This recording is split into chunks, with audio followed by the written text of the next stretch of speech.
नमस्कार, जय मां भवानी। मैं एस्ट्रोलॉजर मदन सारस्वत। स्वागत है आप सभी का आपके अपने YouTube चैनल पर। आज कथा का क्रम आगे बढ़ाते हुए कार्तिक महात्म्य का 21वां अध्याय। कल कथा में आपने जलंधर का वध कथा सुनी थी। इस कथा के उपरांत भगवान शिव की स्तुति देवताओं के द्वारा किस प्रकार की जाती है, आइए चलते हैं कथा की ओर। 21वां अध्याय।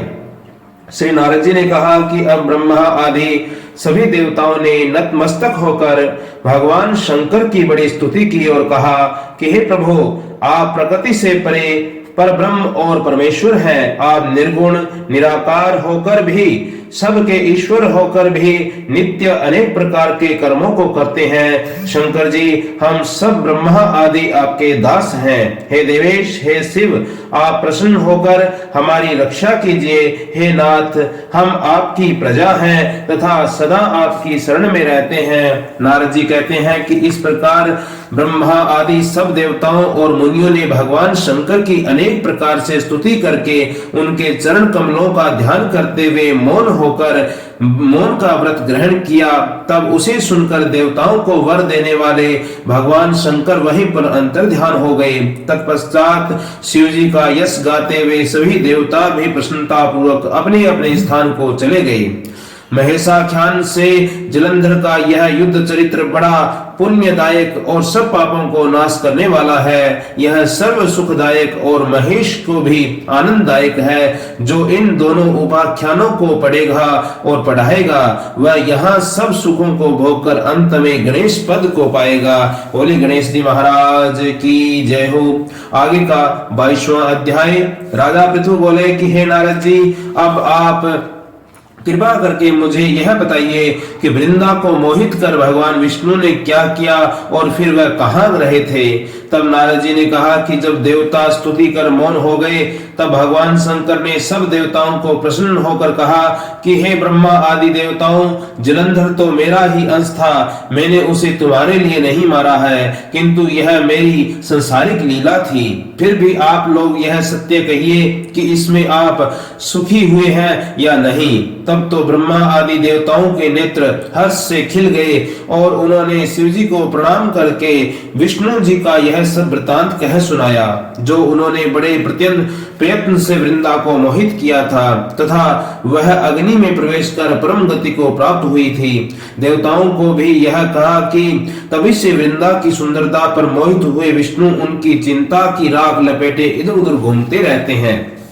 अतएव आप उन्हें समझाइए, क्योंकि यह प्रकृति सदा चराचर आपके अधीन है। देवताओं को यह सब वृत्तांत सुनकर भगवान शंकर जी ने उन्हें अपनी दुरुस्त माया समझाई और कहा कि यह सारा जगत उसी के अधीन है। उसी से मोहित विष्णु भी काम के वश हो गए हैं, परंतु महादेवी उमा त्रिदेवी की जननी सबसे परे है। वह मूल प्रकृति पर मनोहर और गिरजा भी कहलाती है। अतएव विष्णु का मोह दूर करने के लिए आप सब उनकी शरण में जाइए।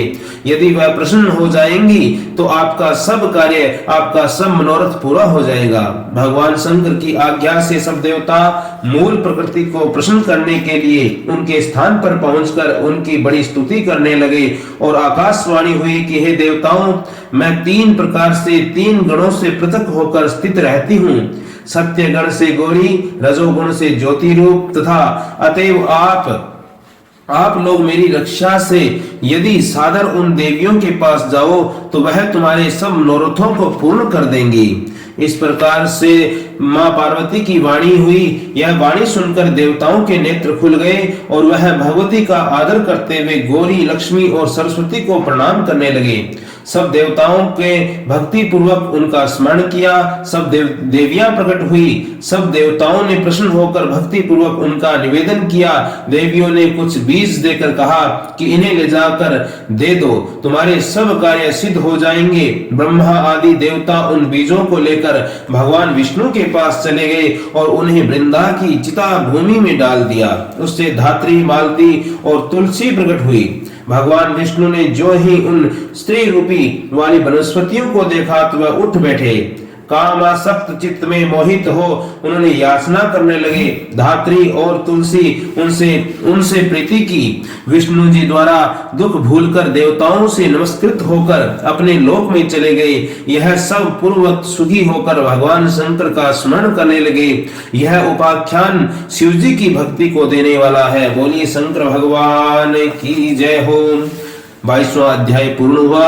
आगे 23वां अध्याय आगे की कथा में आप चैनल से जुड़े रहिए। आगे अनेक प्रकार की कथाएं आपके लिए आती रहेंगी और चैनल को सब्सक्राइब कीजिए। वीडियो को ज्यादा से ज्यादा शेयर कीजिए ताकि और भी लोगों का इन वीडियोस का फायदा मिलता रहे और कथाएं सब तक पहुंचती रहे। जय श्री राम, जय मां भवानी।